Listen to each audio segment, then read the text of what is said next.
Hey guys, what's going on? It's Eli, back with another review video, and of course, continuing on, reviewing Halloweenish materials on the weekdays, and yes, that's right, and as was teased in the last Halloweenish review, I'm sure you guys probably knew exactly what I was talking about. Ethan Hunt as a vampire, you know. Yes, so that's right. I am finally reviewing this one vampire film, not to mention, it is celebrating its anniversary. Yep, I am reviewing from 1994, Interview with a Vampire. Yes, Interview with a Vampire. Yeah, this is a pretty good vampire flick, because, you know, with the storytelling this brought, and with the casting, and the suspenseful stuff, the emotional stuff, just, yeah. For me, the first things I have to say about Interview with the Vampire, because, yeah, I have seen this before, technically, but, because I knew I was going to review this, obviously I'd have to rewatch it, and, yeah. Still, it's amazing. It does not disappoint, for me, that is, what I think of Interview with the Vampire. Yeah, and you know what, because I kind of didn't know that much that, yeah, this is based off of a book. And, yeah, because, you know, and for this being adapted into a movie, and, how the movie adaptation turned out, yeah, because... And I'm pretty sure, though, that the author of Interview with the Vampire was satisfied with this, I have no doubt. Not to mention, there's been a TV show of Interview with the Vampire. Yeah, and I think there was another, wasn't there? I'm pretty sure, but yeah, anyways. But yeah, 1994's Interview with the Vampire, it's really good, and how these vampires, in this vampire flick, how they are portrayed and how they're done, like, you know... One thing is, we can see their reflections. We can see their reflections, you know, like in some shots in the movie where, you know, there's mirrors and we can see the reflections. They're not invisible. However, it kind of wouldn't feel right if they did not include this, the sunlight and how it can kill them. Yeah, that's in there, of course. And even though it's not really in the movie, but I'm sure as though, because they would be terrified of crosses. Yeah, church and such. But, yeah. But yeah, just overall, Interview with the Vampire, and with what the movie adaptation of Interview with the Vampire had brought and such, it's really good. It was really good. And because I enjoy Interview with the Vampire. All right, so, enough said. As always, read the description / the story. Born as an 18th century lord, Louis is now a bicentennial vampire, telling his story to an eager biographer, suicidal after the death of his family. He meets Lestat, yeah, a vampire who persuades him to choose immortality or death, and become his companion. Eventually, gentle Louis resolves to leave his violent maker, but Lestat guilts him into staying by turning a young girl whose addition to the family breeds even more conflict. Okay, so, with that out of the way, getting into the film itself, because, yeah, again, this biographer, little does he know at first, and the locations of this movie, well, taking place in San Francisco, New Orleans, and in Paris. But, you know, in the late 80s, 90s, and such, and with the biographer interviewing whom, again, you know, little does he know at first, but then he realizes that, yeah, whom he's interviewing, you know, and talking about, you know, his life and such, he is legitimately a vampire. So, yeah. And the biographer, Malloy, yeah, Malloy, being played by good old Christian Slater. So he's Malloy, the biographer, interviewing with Louis on his life, and Louis being played by Brad Pitt. So yeah, Louis basically, and, you know, even he gives Malloy a heads up that he should probably have enough tape, because Louis' story of his life is a very long one, and no kidding, because, yeah, going from beginning to end and where Louis is currently at, yeah, so Louis, coming from the 18th century, and unfortunately, he lost his beloved and their born child, because, yeah, the child did not make it after childbirth, and, yeah, because how lonely he feels, and he has no problem, and he's ready at any point to die, because, you know, he will accept death, and, you know, he can be reunited with his beloved wife and their born child. And he resides in New Orleans, and especially living in the House Terra. Yeah, I know that it's the House Terra. I think we all would know about the House of Terra. And during that period of time in the 18th century, you know, black people being slaves and such, yeah. So again, him, you know, like, even, like, say, when he gets into a little bit of a fight in a bar, he doesn't care, and he accepts, like, pulling part of his clothing and allowing that guy to shoot him, but, you know, he doesn't, and, well, all this going on with Louis gets the attention of, Lestat, yeah. Gotta keep that in mind, how his name is pronounced. Lestat. Even my dad, because we were talking a little, and he told me, when we were talking about Interview with the Vampire a little, because, yeah, he even knows how the name is pronounced. Lestat. Lestat being played by Tom Cruise. And because I mentioned Ethan Hunt, and, yeah, because keep in mind that Tom Cruise did this just about 2 years before he would find himself in what would become a big franchise, and that, of course, being Mission Impossible. So before Mission Impossible, 2 years before the first Mission Impossible film, he did Interview with the Vampire. And, yeah. And Tom Cruise, each of them, Tom Cruise and Brad Pitt, they are fantastic in this movie. You know, Tom Cruise, him playing Lestat, and technically Lestat, yeah, because he is pretty much like the antagonist of this movie.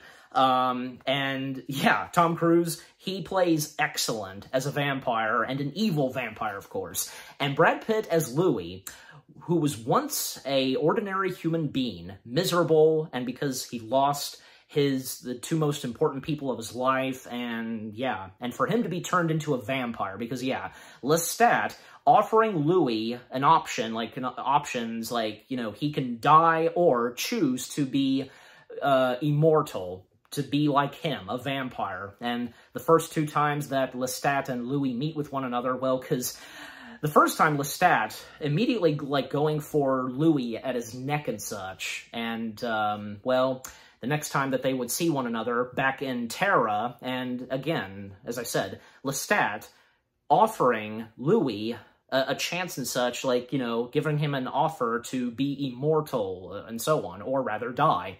But ultimately, because what happens is, yeah, Louis does end up becoming no longer as a human, but a vampire. And throughout the film, because how he feels being a vampire, and the victims that Louis and Lestat go for, I mean, yeah, because Louis is, you know, he really doesn't want to bite on humans, and, you know, he's just refusing to do what it is that Lestat wants him to do, and, well, most of the time, Lestat would do it. However, there are a few times where Louis would bite victims, like, you know, he bit, like, some poodles, you know, of this lady and such, and, yeah, because it was, which one was it again? It was, maybe it was a Surreal Woman, I want to say, I don't know, but, just in case, yeah, because I'll put the name, if I remember to do so, I'll put the name of whom it is that I'm talking about in a text, but yeah. But just, yeah, again, how Louis feels being a vampire, he's not really enjoying it, and, well, even like, say, to mention some of the victims that they get. Like, Tavern Girl, being played by Belina Logan, them flirting with the Tavern Girl, and ultimately, because, yeah, they kill her. Because, yeah, most of the time they just kill the victims, and, well, they don't have anybody become like them, and one servant at Terra who starts to, grow concern for Louis and how she feels towards the master, and that, of course, being Lestat. Yvette, yeah, being played by Thandwi Newton. I know her. I've seen her before, yeah. So, how concerned she is for poor Louis, but, sadly and ultimately, Louis does bite on Yvette, poor girl, and just, horrible things that happen, at Terra and for those people, and, well, ultimately, because after he bit and killed Yvette, Louis started burning the house, Terra, and even telling the slaves that, their master is really the devil, and telling them that they're free, and yeah, and even, like, we see them just a little later that, they're enjoying the house being burned, because, yeah, Terra, and if you know the history of the house Terra, so, yeah. And Lestat being very disappointed and pissed towards Louis, and, eventually, like, they acquire, an apartment or something in New Orleans, and, Louis just, almost determined to leave Lestat. But how Lestat keeps Louis and gets him to, and how he finds a way for Louis to stay with him. Well, because at one point, Louis, he wanders, late in the evening in New Orleans, a stormy night, and coming up to this one part of town where a lot of sick people are, and, well, he finds a little girl holding the hand of her now dead mother, who was sick, and, God, the sight of her mother's body, and that being Claudia being played by Kristen Dunst, young Kristen Dunst, and, well, this is before she would go on to be in some really good films, like, obviously, the Sam Raimi Spider-Man films. And I think, as I recall, yeah, like, a year before she was in Interview with the Vampire, she was in something on, she was in an episode of Star Trek The Next Generation, I remember. That, The Dark Page, yeah, that was the final episode with Gene Roddenberry's wife. God, her name is slipping out of my head. How I'm having trouble pronouncing her name. Major Barrett, yeah, Luxana Troy. That was the last time. That was the last episode of Luxana Troy in The Next Generation, and Kristen Dunst was in that episode. Who she looked very identical and looked very similar to Luxana's other daughter that she sadly lost. So yeah, bearing a resemblance, I should say. But anyway, so, Louis comforting Claudia, because, without any introduction, Claudia just immediately hugging, Louis, and she's asking him for help, and should have seen this coming because Louis does bite her by the neck, and, yeah, and Lestat coming in, and, how happy he is, and this is joy to him, and even, he dances with the corpse of Claudia's mother. God, how sickening this vampire character is, I tell ya. How twisted, crazy he is, So, yeah.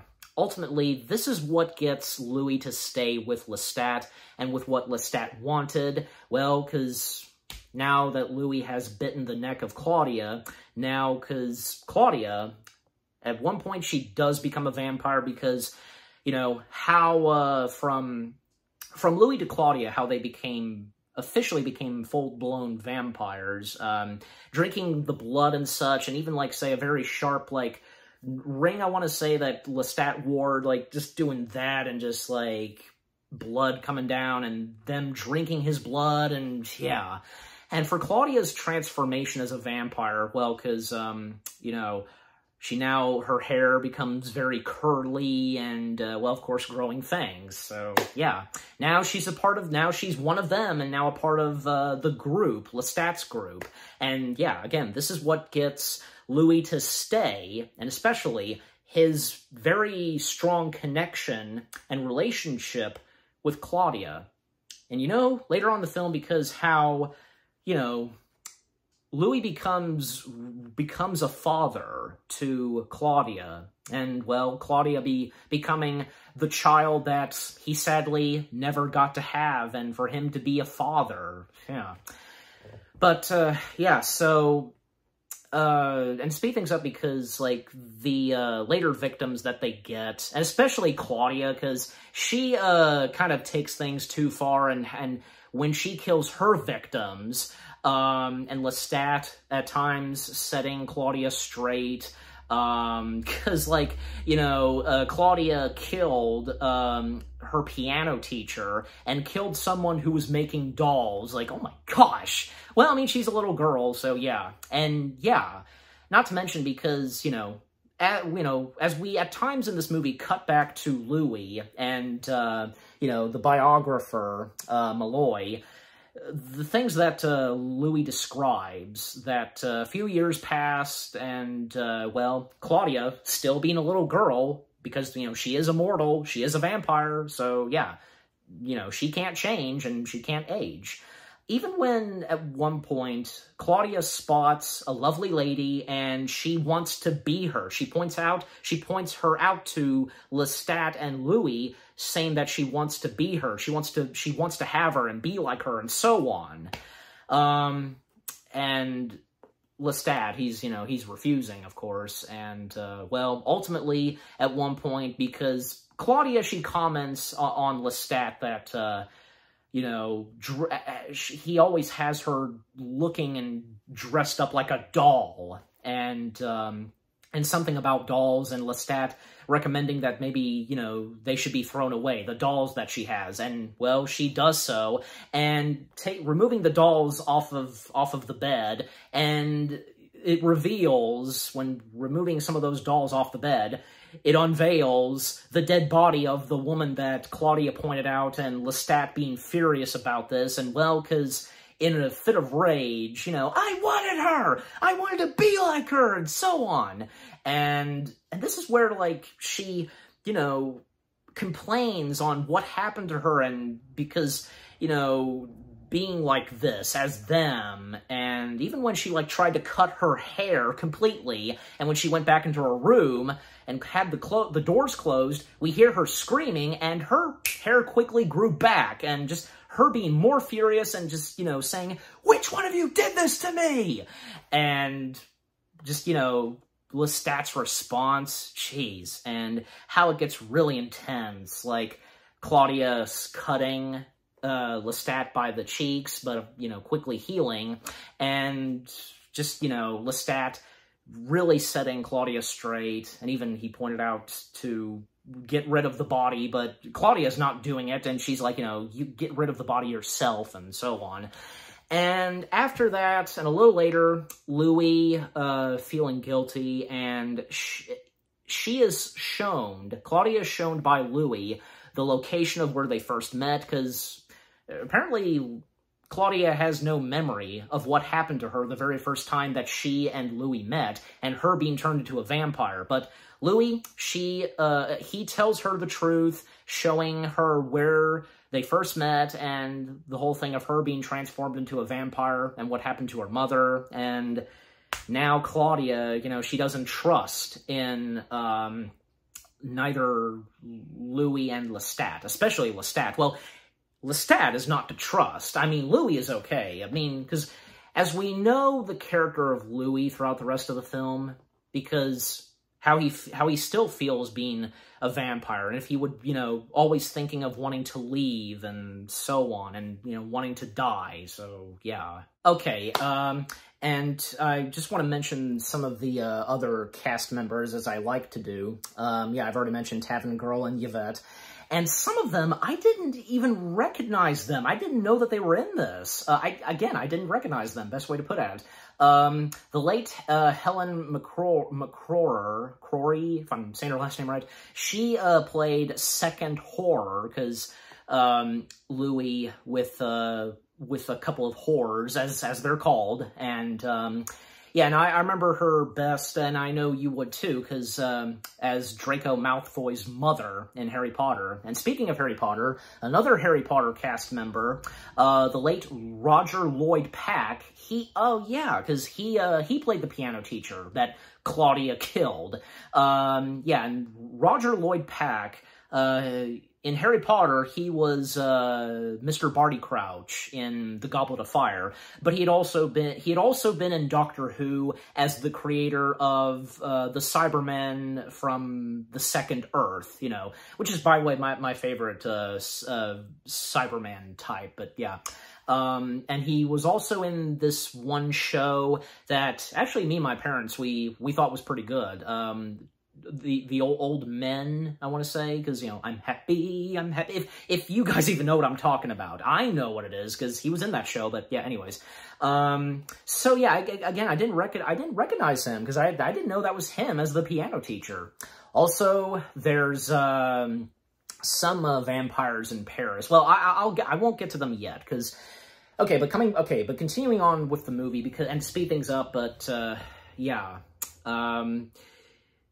eventually, and later on, Claudia, you know, she can't stay mad at Louis. She doesn't stay mad at Louis that long, and, you know, the dialogue that they have sometimes, each of them, pretty good, and, you know, quite emotional. You know, how much she loves Louis, and, you know, the father and daughter kind of relationship there, just, yeah. And there's one moment where Claudia interacts with Lestat and has a gift for him. And basically, she had brought in 2 young boys, and something to do with, like, having siblings, like her having siblings or something like that. And Lestat biting one of their necks, but when he does so, he doesn't feel good. Apparently, they were already dead. He drank blood from a dead body, which vampires, they can't drink blood from a dead body, only when they're alive. But yeah, oh, Claudia is getting him good this time. So yeah, he's not feeling too good, and well, you know, just setting Lestat straight, and then the next thing she does is, well, slice his neck, trying to kill him once and for all. And Louis seen this, you know, and he kind of, like, a bit upset towards Claudia on what she did. And I tell you, like, the shot of Lestat as he's slowly dying, the pool of blood and him on the carpet, and that's actually a practical puppet of Tom Cruise, because the late legendary Stan Winston and his company, doing some of the practical effects in Interview with the Vampire, most notably the one shot with the realistic animatronic puppet of Tom Cruise as, you know, his face is turning gray and he's slowly dying. Yeah, laying on the carpet. Yeah, that was a puppet of Tom Cruise. So, yeah, that was pretty good. And Stan Winston and his company, amazing how, you know, making an actor and actress look, you know, how when it comes to making puppets of whoever it is, making them almost realistic.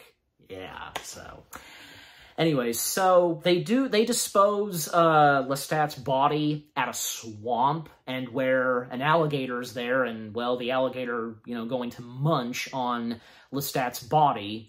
And then when they come back and seems like everything's okay now, well, not for long, because it is a jump scare, but it actually didn't get me when watching this. And I'm pretty sure it didn't the very first time I watched it. Lestat is not dead, because he grabbed Louis by the neck and, well, he was trying to attack them.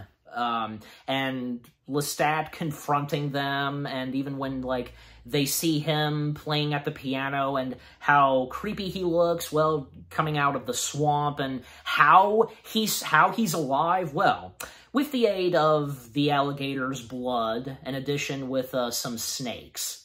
So, jeez. God, imagine how that would have looked on screen.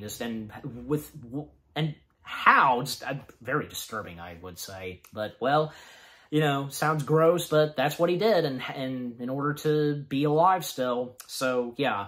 Again, Lestat setting them straight and trying to attack them, but sure enough, at one point, Louis throwing fire at Lestat, burning him alive, and causing the entire building, and pretty much most of the entire town of New Orleans in flames, gulging flames, like, you know, that's gulging, is that the right word? But yeah. And ultimately, what happens, Louis and Claudia, they evacuate New Orleans, they get on a ship, they made it in time, because it was disembarking right before they made it, but they made it in time, and, well, supposedly, maybe Lestat is defeated once and for all, because that's the last we see of him for now. So, what happens next for Louis and Claudia? Well, they make their way to Paris, and they live their lives, and as Louis goes on telling Malloy, you know, over the next years, and up to the 19th century, everything was going pretty well for each Louis and Claudia, and living in Paris. But ultimately, what happens at Paris, Louis is encountered by another vampire. For the first time in many years, he comes face to face with an immortal, and which of course being a vampire, and that being Santiago, if I'm saying his name right, being played by Stephen Ray. It's just like the introduction with him and him interacting with Louis, like putting on a little act or something, and then like, you know, swapping off his top hat and kind of slapping him by the face, and Louis just not being pleased with this. And then someone else coming in and telling Santiago to just knock it off. And that being Armand, and Armand being played by good old Antonio Banderas. Yes. And if I'm correct, I'm pretty sure, yeah, because if I recall, Interview with the Vampire was Antonio Banderas' first American film. Yeah, I'm pretty sure, so, yeah. And look what Antonio Banderas would do after that. Oh, yeah, so yeah, Antonio Banderas, he plays Armand, and Armand giving Louis a card, basically having him and Claudia come to the theater that has vampires, a vampire theater, I want to say. Yeah, best way to describe it. And Armand telling Louis to remember that name, Armand, and it seems like, I don't know, they'll be in good hands with Armand or something. Well, we don't know yet. So then, Louis and Claudia making their way to the vampire theater, and little do the audience know that there's that those performing shows and plays, that they are legitimately vampires, and best described by Louis, vampires pretending to be human, pretending to be vampires. Yeah, so best way to put it, you know, vampires pretending to be humans, and, well, they act as vampires for stage plays and such. So, yeah, they watch this play happen, and well, because Santiago being one of the main performers, and at one point, they bring in this woman, yeah, mortal woman on stage. Thank you, IMDb. Being played by Laurie Marsac, if I'm saying her last name right. I feel like I have seen her before as well. I'm pretty sure, but yeah. Also to mention the Paris vampires, because that's all of them, that's how they're credited, Paris vampires. They're played by Micah Bergesi, if I don't even know if I'm saying his last name right. Again, you know me sometimes. Roy Edwards, Marcel Iris, Susan Lynch. Yes, Susan Lynch. I know that name. Yeah, I know I've seen her before. The name sounds familiar. Louise Salter, yeah, Matthew Smith, Francisco Testori, Andrew Tyernan, and Simon Terrell, and George and Tony. Yeah, so, and to name off the other characters, Sarah Stockbridge plays Estella, and Woman in Audience, being played by Katia Caballero. Yeah, I'm pretty sure I got it right, because, yeah, the mortal woman on stage, and, well, she's not acting, because she's pleading for help, and she's very upset by, and panicking on what's happening, and, well, and, like, as the play goes on, because about, like, death and immortals, that kind of stuff, vampire talk. And the woman in the audience, Katie Caballero, like, she basically stands up and shouts, you know, take me, take me, and I think, yeah, Antiago, like, saying to her, you know, sit down, wait your turn. So, but little did she know that she was legitimately speaking to an actual vampire and offering herself, yeah. And ultimately, as the play proceeds, well, Armand pops up, and what's he gonna do? Well, he holds the mortal woman on stage and ultimately bites her on the neck, and now she's paralyzed, and, well, her laying on the floor, and the other vampires, they now feast on her. Jeez. And when the curtain closes, and did I forget to mention that, yeah, the mortal woman on stage was completely stripped off, butt naked. Yeah, because there's a bit of nudity in this, so yeah, well, no wonder, because why this is rated R, but anyways.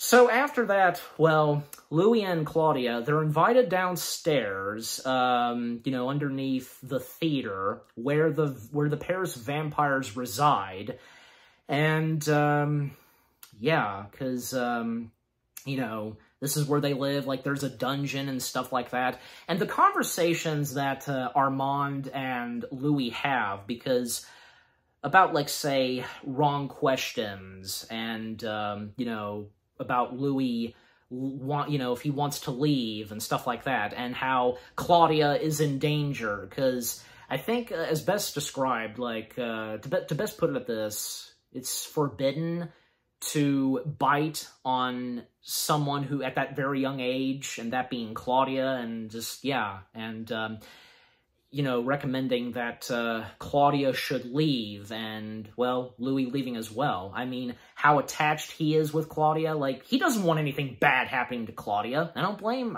him. And, yeah, just the dialogue and the vampire talk that both Armand and Louis have, I think it, for some, including me, and I know because I watching one reaction video to this movie, sometimes a bit confusing, but yeah, anyways. Oh, and can't forget to mention that, well, Armand knew Lestat. Yeah. So, you know, after the conversations that Louis and Armand have, well, because at one point, and back at the home that Louis and Claudia stay, we see that Claudia has brought in a woman by the name of Madeline. Madeline being played by Dominiziana Giordano. Yeah, just bear with me still. I think because, yeah, she wanted, like, a companion, like a mother or something. And because, you know, Claudia was not going to be with Louis, and so on. Just, yeah, and Louis upset by this, and yeah.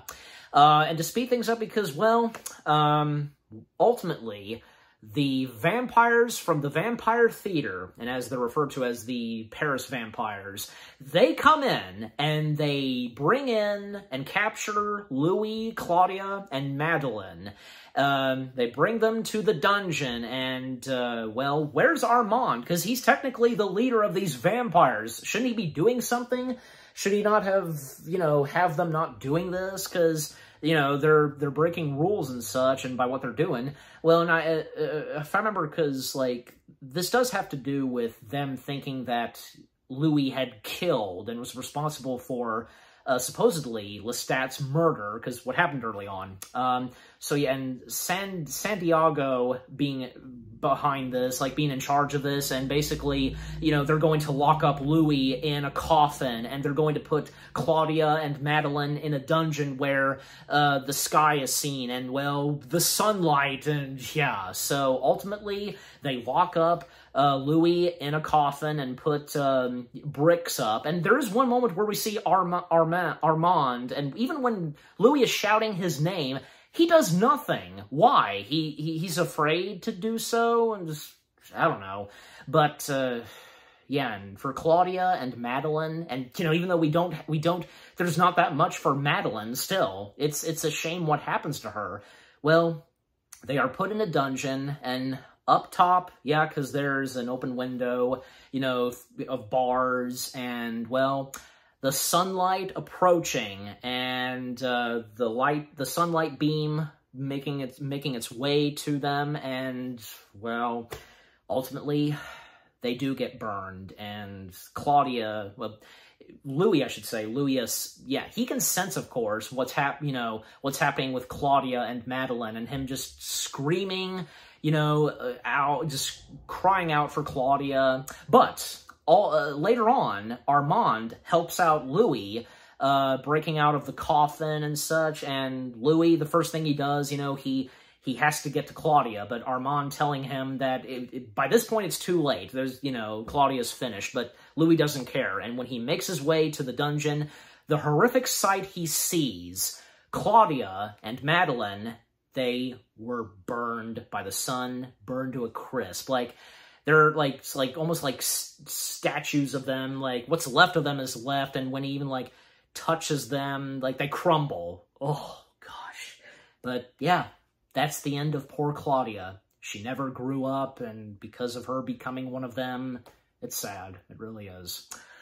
And after that, well, Louis, he at one point, and a little later after what just happened, well, he does return to the Vampire Theater, and he basically puts gas all over beneath the theater, and he's basically going to set it to flames and burn the vampires alive, and using you know, a sai, whatever it is, like, you know, a Grim Reaper would use, and slicing one of their heads, one of the female vampires, and even when Antiago showed up and charged at Louis, and, well, he missed at one point, but managed to get him, like, slicing and Antiago, like, right about here, just, yeah.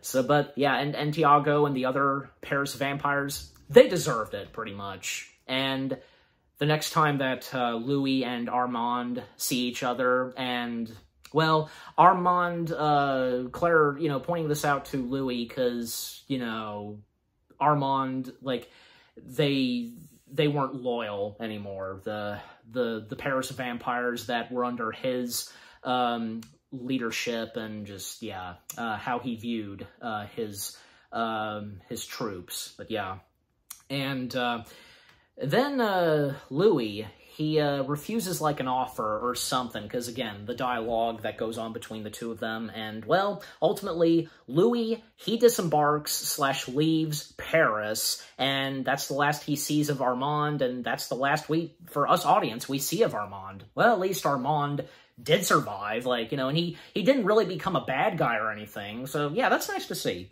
And still, with Louis talking, and with Malloy, and it's all being recorded on tape, his story, best way to describe it in what Louis says, traveling around the world some more, you know, from Greece, I think, you know, different parts of the world, and for 200 years, and up to the 20th century, and up to the 1980s, and the new stuff that has arrived, and for him, and getting to see, you know, movies on the big screen, picture films, and stuff like that, you know, like we see footage from Nosferatu and the first Superman film with Christopher Reeves. And not to mention, Malloy mentioned this early on, asked Louis if, you know, about if there would be you know, a Count Dracula from Transylvania and stuff like that. But Louis confirming and, you know, addressing Malloy that that's all fiction. The stuff that, you know, the stuff from Count Dracula and stuff like that, that's all fiction. Because for these vampires in this movie, total opposite. And yeah.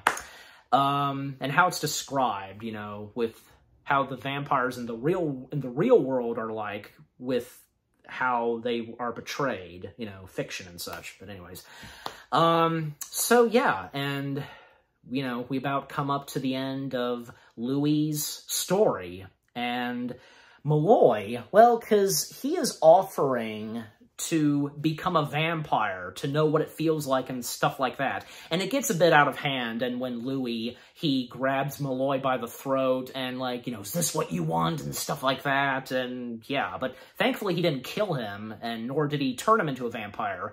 And after he, you know, he let Malloy go, he disappears. And that's actually the last time we see Louis.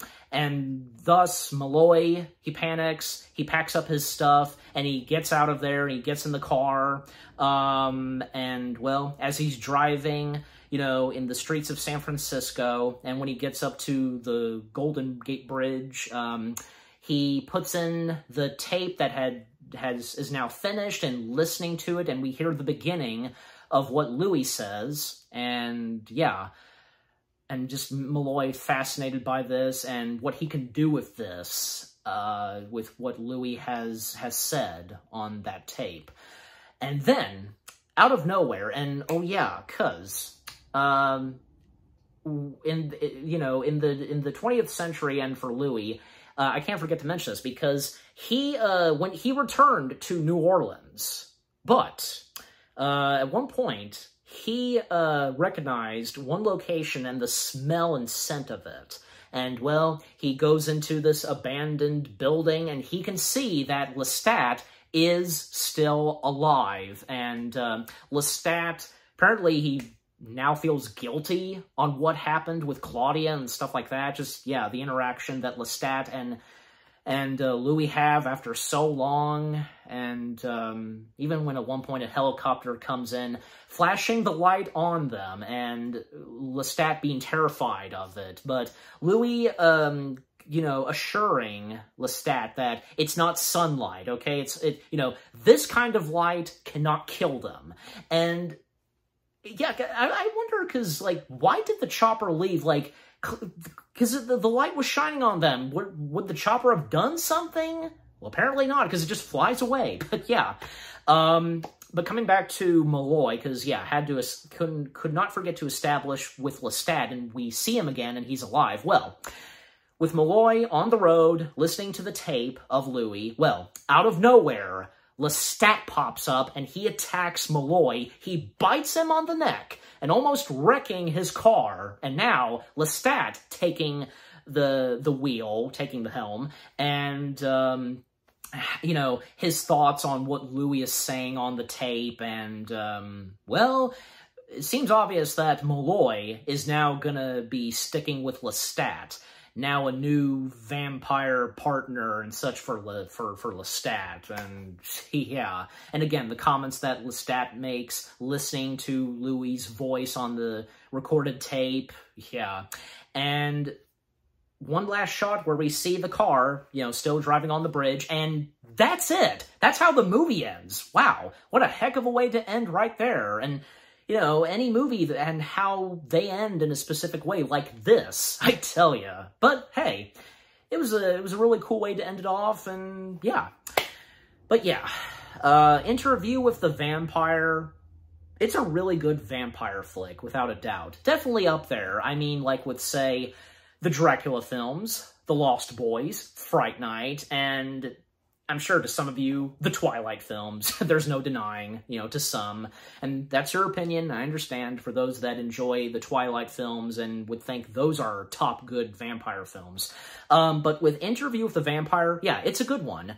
The story is really good from beginning to end. The characters and with, you know, the cast members, the music and score, the practical and visual effects in this, mostly practical, but yeah.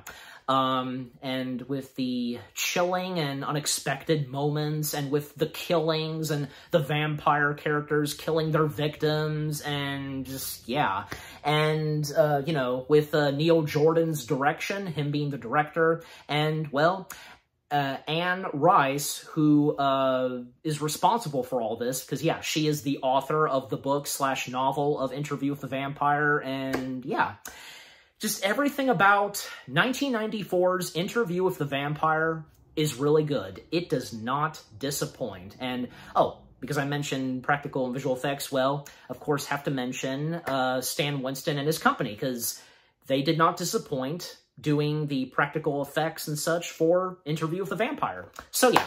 Okay, so I'm giving Interview with the Vampire, well, what the heck. It's on my mind. I'm giving it 10 out of 10 stars. Yes, 10 out of 10 stars for Interview with a Vampire. And what about you guys? What did you think of Interview with a Vampire itself? Is it one of your top favorite vampire films? One of your favorite films to have Tom Cruise, Brad Pitt, Kristen Dunst, Antonio Banderas, Christian Slater? Like, you know, who did you enjoy the most? And did you not see some certain things coming? And did you get some jump scares? And yeah. Just overall, what do you think of Interview with the Vampire itself, and with what I've had to say, my review, and yeah, what did you think of my review?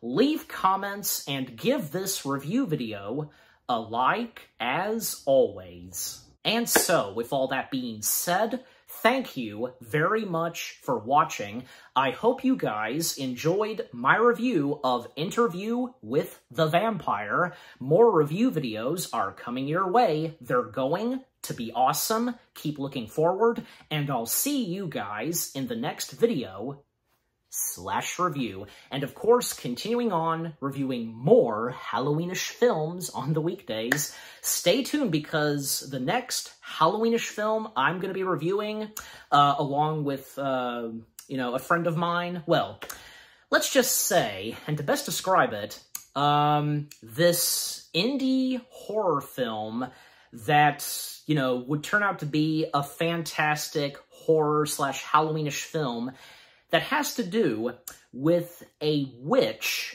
in the woods. I'm pretty sure you know what it is that I'm talking about.